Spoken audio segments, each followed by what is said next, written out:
Assalamualaikum warahmatullahi wabarakatuh. Ketemu lagi hari ini dengan Bunia setelah sekian lama tidak ketemu nggih karena libur semester 1 kemarin. Apa kabar anak-anak hari ini? Semoga selalu sehat, selalu dalam lindungan Allah Subhanahu wa taala. Sebelum kita memulai belajar, ada baiknya kita berdoa dulu supaya ilmu yang didapat hari ini dapat bermanfaat untuk kita semua. Amin. Kita mulai ya. Hari ini kita akan belajar tentang tema 5 yang berjudul pengalamanku, subtema 2 pengalamanku bersama teman. Anak-anak punya pengalaman apa bersama teman? Pasti banyak sekali ya. Sebelum kita membahas pengalaman bersama teman, kita bahas dulu pengalaman itu apa sih? Nah, pengalaman itu kita lihat nih gambar dulu ya nih. Ada gambar yang pertama, lalu ada gambar yang kedua. Di gambar yang pertama itu ada bu guru, ada anak-anak sekolah yang sedang di mana ya kira-kira nih, kayaknya sedang berekreasi. Kalau yang kedua ini ada banyak teman, ada yang bermain bola, ada yang bermain boneka, ada yang bermain sepeda. Kita lihat dulu pengalaman itu apa sih? Nah, nih. Pengalaman adalah peristiwa yang pernah dilakukan. Pasti anak-anak pernah mengalami peristiwa yang menyenangkan atau yang menyedihkan ya. Nah, pengalaman yang menyenangkan itu misalnya adalah nih. Contohnya tadi ya, nih pengalaman pergi rekreasi. Rekreasi itu sama dengan piknik. Ya, piknik bersama teman-teman sekolah, piknik atau rekreasi bersama keluarga, bisa di pantai, bisa pergi ke kebun binatang, bisa pergi ke gunung. Nah, selanjutnya contoh yang kedua adalah pengalaman mendapatkan juara. Pasti anak-anak sangat senang mendapatkan juara saat lomba mewarnai atau saat lomba qiraah atau saat lomba mengumandangkan azan. Mendapatkan juara itu pasti sangat anak-anak sangat bangga sehingga pengalaman itu tak terlupakan. Nah, yang ketiga nih, pengalaman bermain bersama teman. Nah, saat di sekolah TK dulu ya, itu bermain bersama teman, lari-larian, bermain engklek bersama teman pasti juga tidak terlupakan. Nah, kira-kira pengalaman apa yang menurut anak-anak menyenangkan yang pernah dilalui? Nanti coba kasih tahu Bunia ya, atau dipikirkan kembali. Selanjutnya, kita akan karena pengalaman ada pengalaman bermain bersama teman, tentu saat bermain bersama teman ada aturan saat bermain ya. Nih, bermain bersama teman. Aturannya apa sih bermain bersama teman itu? Nah, aturan itu apa ya? Nah, aturan itu adalah hal yang boleh dan tidak boleh dilakukan. Saat bermain itu ada sesuatu yang harus yang boleh dilakukan dan ada juga yang tidak boleh dilakukan. Nah, aturan itu harus ditaati. Jadi supaya bermainnya bisa berjalan dengan baik, bisa berjalan dengan lancar, bisa menyenangkan, harus menaati aturan. Jadi tidak boleh sakarpe dewe, nggak boleh terserah anak-anak. Nanti kalau terserah sendiri-sendiri, misal permainannya adalah engklek, terus nggak ada aturannya, main sendiri-sendiri sama aja ya. Nah, selanjutnya saat bermain ada hal yang boleh dilakukan dan tidak boleh dilakukan. Nah, kita coba lihat apa saja sih hal yang boleh dilakukan saat bermain. Nih, kita lihat pada gambarnya dulu. Kira-kira apa ini? Saling berbagi mainan kok ya ini. Kalau yang ini gambar apa ya? Nah, kita lihat aturan yang boleh dilakukan yang pertama adalah berbagi mainan. Jadi kalau saat bersama teman, kamu punyanya mobil-mobilan, teman yang satunya tidak punya, jadi boleh berbagi mainannya. Tentu tidak diminta terus dibawa pulang ya, untuk dikembalikan kembali. Nah, dipinjamkan terus dikembalikan. Tentu yang dipinjami mainan juga tidak boleh merusak karena yang punya mainan juga sudah berbaik hati untuk meminjamkannya. Yang kedua yang boleh dilakukan adalah meminjamkan mainan, berbagi mainan terus meminjamkan mainan ya. Misal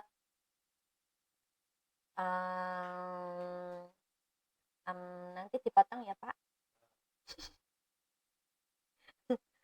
Dari berbagi mainan tadi, misal kamu punyanya 5 mainan, dibagikan kepada teman dulu 2 mainan, berbagi dan meminjam hampir sama. Oke.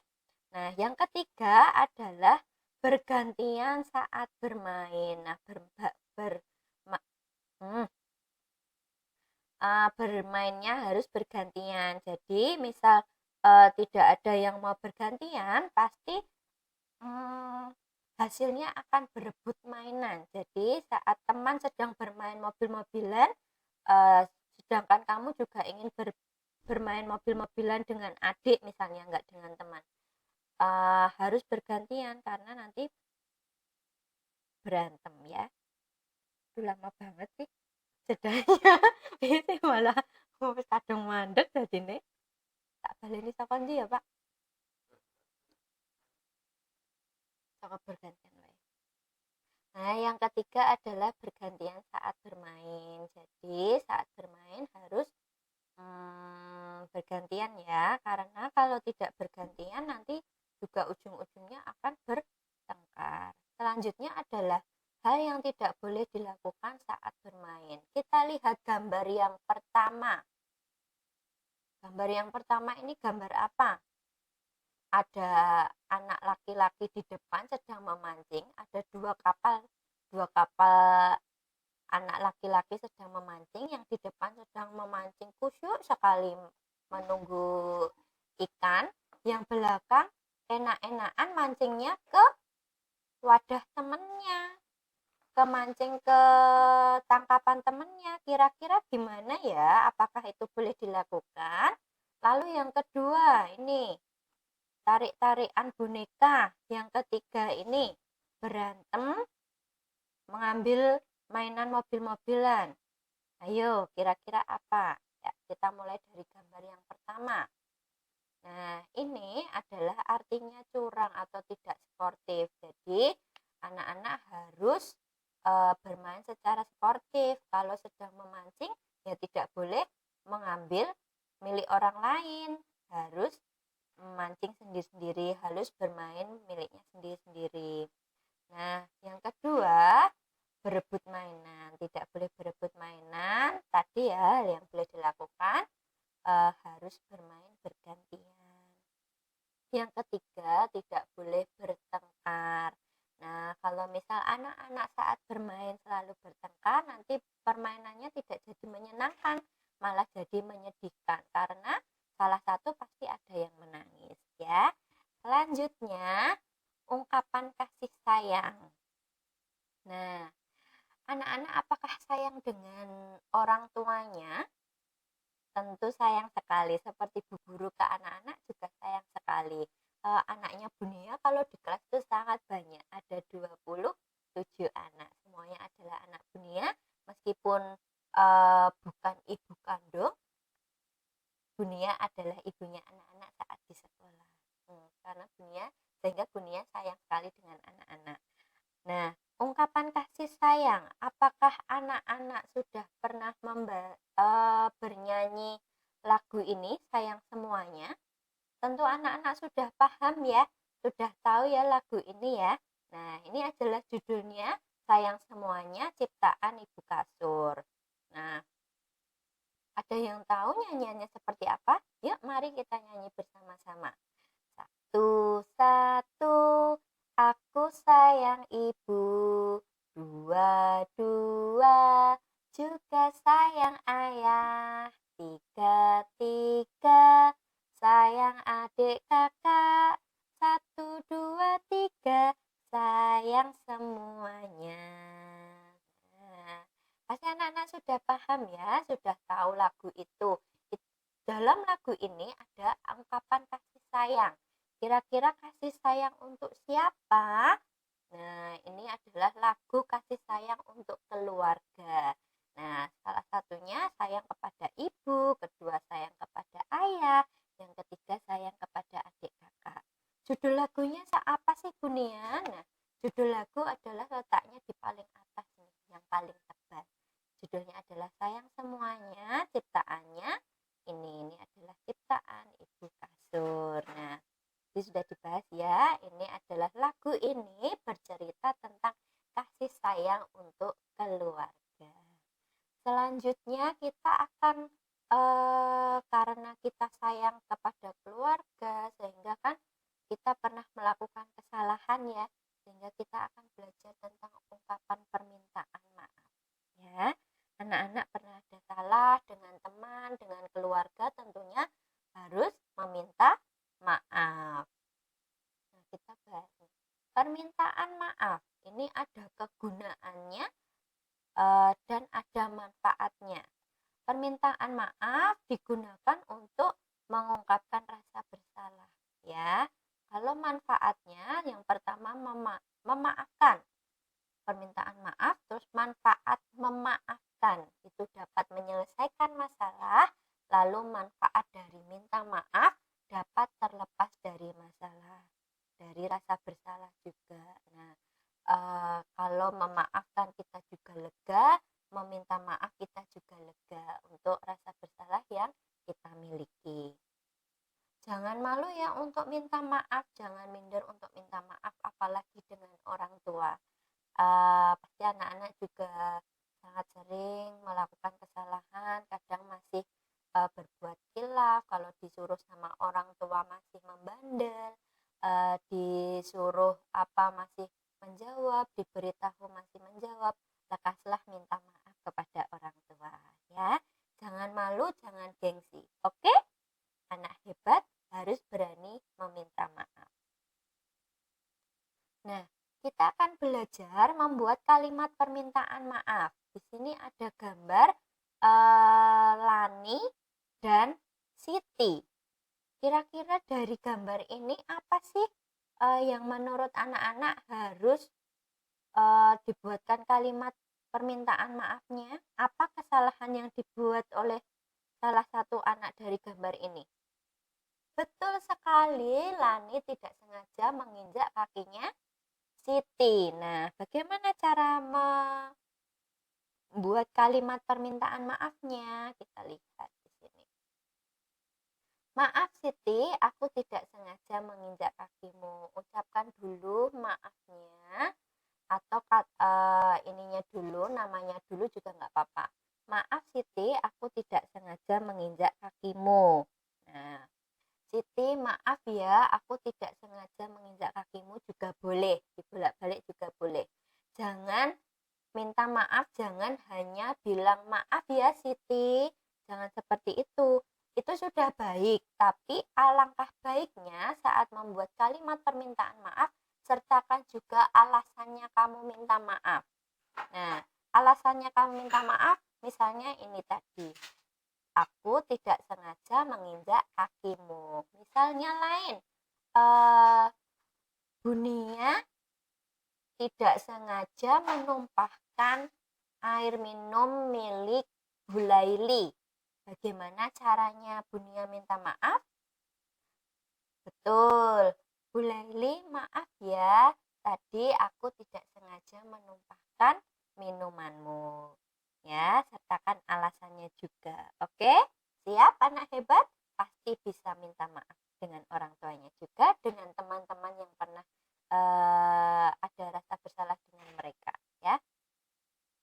Selanjutnya kita akan belajar tentang nama bilangan, lambang bilangan, dan nilai tempat. Ini semua sudah pernah kita pelajari saat semester 1. Nama bilangan, lambang bilangan, nilai tempat.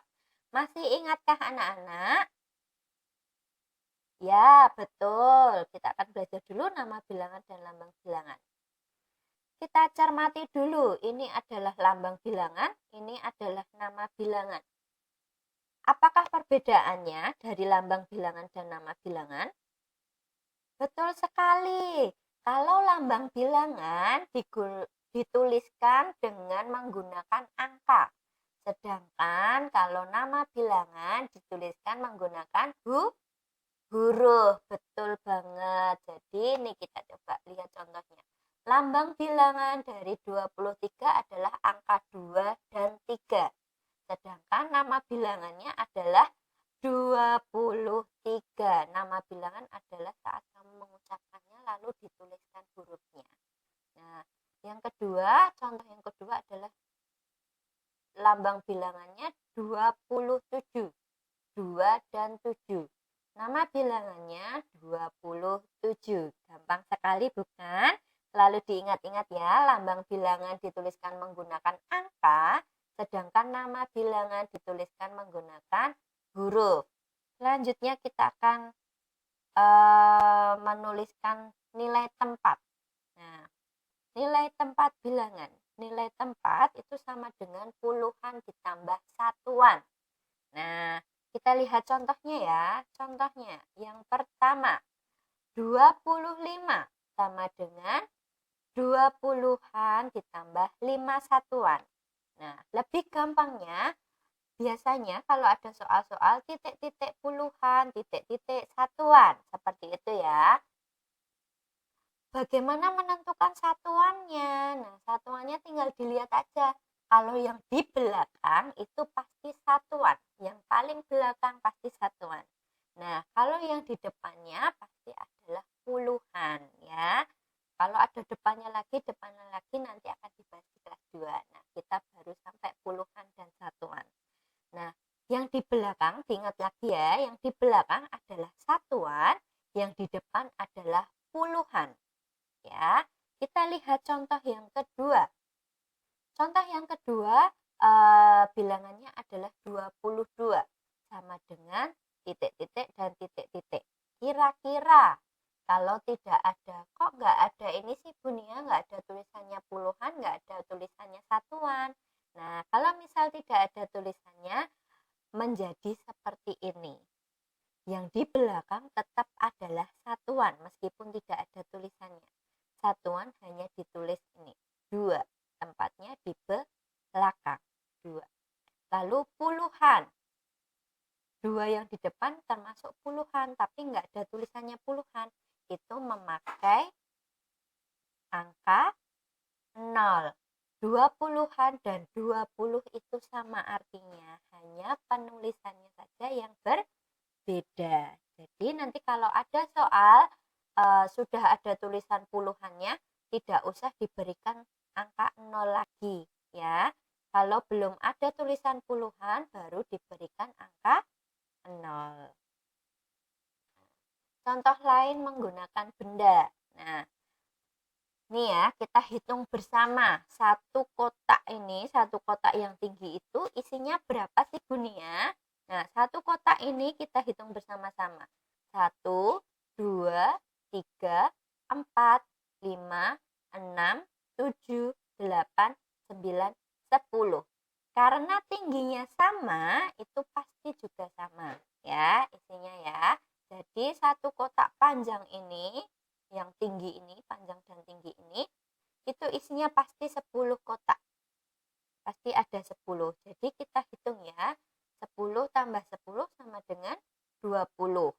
Tambah berapa ini kotak yang tercecer? 1, 2, 3, 4. Berarti sama dengan 24. 20-an 4 satuan. Selanjutnya yang kedua, ini juga ada 2 kotak yang panjang. Berarti yang tersusun panjang ini ada 2, 20, lalu ditambah 1, 2, 3, 4, 5. Berarti berapa jawabannya? 20-an ditambah 5 satuan. Sama dengan, betul sekali, anak-anak sangat hebat. Jumlahnya adalah 25.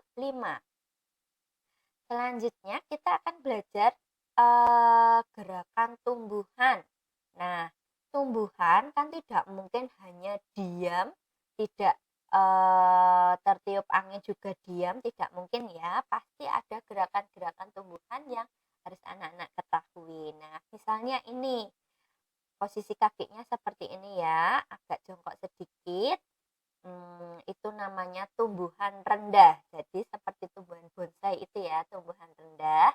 Lalu tangannya diletakkan di atas, kedua tangan diletakkan di atas, diletakkan ke atas. Nah, itu namanya tumbuhan tinggi, menandakan tumbuhannya sangat tinggi sekali. Nah, ini tumbuhan, kalau tangannya terlentang ini termasuk tumbuhan bertangkai lebar. Nah, ini berarti tangkainya sangat lebar ya. Nah, selanjutnya tangkai berayun-ayun. Nah, tangkai berayun-ayun itu seperti ini tangannya ya. Nanti bisa dicoba saat di rumah. Ini tumbuhan tangkai berayun. Lalu tangannya di atas, lalu di gini, digeser-geser ke sini, begini. Itu namanya tumbuhan menjulang ditiup angin. Kalau yang tangkai berayun tadi begini ya, di samping begini. Nah, itu namanya tangkai berayun. Lalu yang terakhir, yang paling di bawah gini hanya diletakkan di depan, kedua tangan diletakkan di depan, namanya tumbuhan menguncup. Ya, ada beberapa macam-macam gerakan tumbuhan yang harus anak-anak pelajari. Ada banyak sekali gerakan-gerakan tumbuhan, bisa juga gerakan hewan. Kira-kira kalau gerakan hewan yang tangannya diletakkan di atas seperti ini, lalu melompat-lompat. Kira-kira gerakan hewan apa ya? Betul sekali, gerakan hewan kelinci. Kalau kedua tangan diletakkan di samping, lalu dikepak-kepakkan seperti ini, seperti gerakan hewan apa? Betul, bisa burung, bisa juga kupu-kupu. Nah, terima kasih. Demikian adalah materi tema 5 subtema 2 yang Bunia bisa sampaikan. Semoga dapat bermanfaat untuk anak-anak. Nah, terima kasih. Sehat selalu untuk anak-anak. Semoga pandemi ini segera berakhir. Semoga kita dapat bertemu secara langsung. Dadah. Assalamualaikum warahmatullahi wabarakatuh.